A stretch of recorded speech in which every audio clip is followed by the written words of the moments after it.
Question tonight. First, right off the top, I'm going to address what I think we could say is the big elephant, or maybe in this crowd we should say donkey in the room. And that is the revised health care bill before the House of Representatives.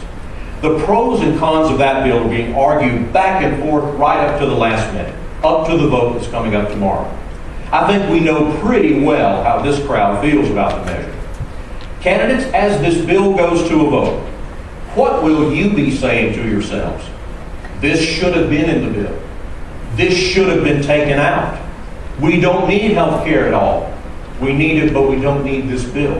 What would you be saying? I want you to hear you say out loud tonight what you will be saying to yourself probably tomorrow as the vote on health care takes place. Trey, we'll start with you. Thank you, Tom. Thank you to the wonderful people of Union. The first thing that I would say is, isn't it a shame how few members of Congress care about the United States Constitution? Nowhere in the United States Constitution does it guarantee you health care.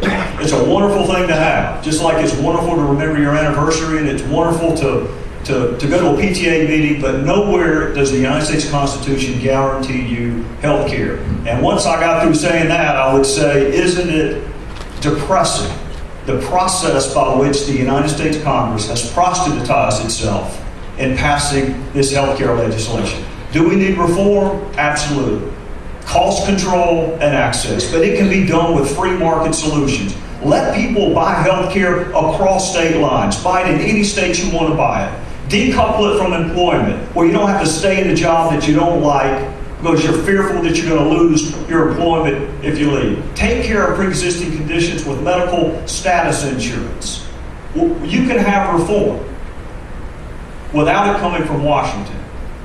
And we're going to be in deep trouble, Tom, as a country, if we do not return to the United States Constitution as not just a set of high-minded ideals and not a roadmap, but the supreme law of the land. And I would defy anyone to find for me the constitutional support for what they're going to do Sunday. All right, thank you, Trey. David. I had assumed it was being started up. What we're going to do, if I'm elected, is as soon as Congress passes this, and I don't think it would be coming to a vote unless they had the votes, I pray not. But the first thing we'll do, the conservative Republican Reagan majority that takes over next year, is to rescind that bill because of the dangers inherent in that legislation. It's going to have the effect of guaranteeing limits on the amount of coverage you can receive. Now, this is very dangerous for anybody that's probably over 50 years old, but it's not just an age consideration. We see that there are limitations to the amount of coverage that's taking place even now in Canada, in England, in the Scandinavian countries, because the national system is taken over, and where the national system takes over, you're going to find it will be less effective than free enterprise. So we have to engage free enterprise. Now, one of the things that's happened nationwide that's cost us the ability to really have good health care is an insurance issue. And in South Carolina, we passed in the Senate 2 times. It has languished in the House, something called HealthNet. And that's something that Commissioner Richardson and I came up with, and what it does is limits the number of mandates that are placed on and required by state government. Those are good things, but when someone can't afford insurance, then to have a bare bones policy available to that person is one of the first things you have to do. But can you imagine the federal mandates partially or totally being removed also in freeing up free enterprise to do what it's supposed to do? All right, thanks very much. Christina. Well, we shouldn't have to free up free enterprise. Free enterprise is our economic system.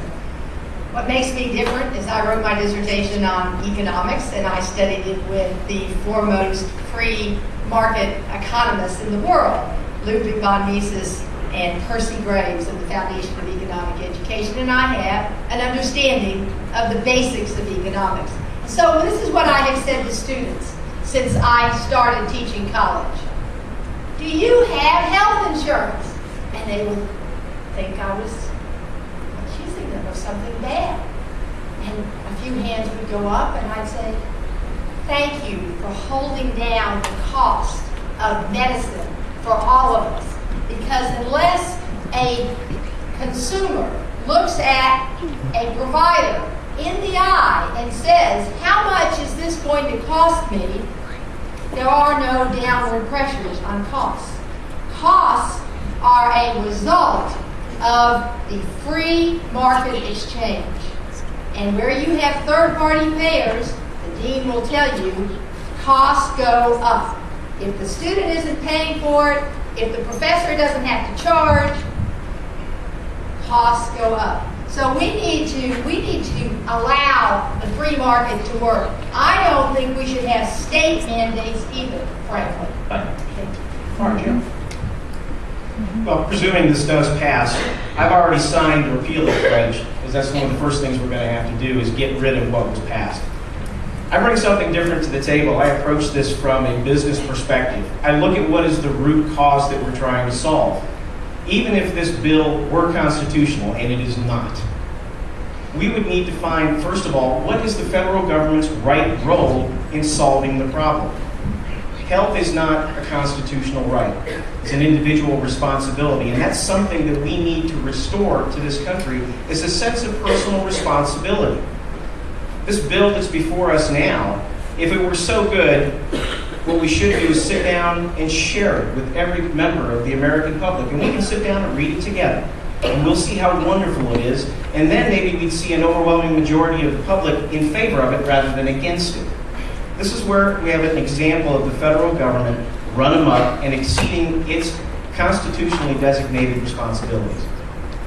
All right, Jim, thank you. Candidates, I should have mentioned to you as well that when we finish tonight, you will each have an opportunity for a closing statement, about a minute or so.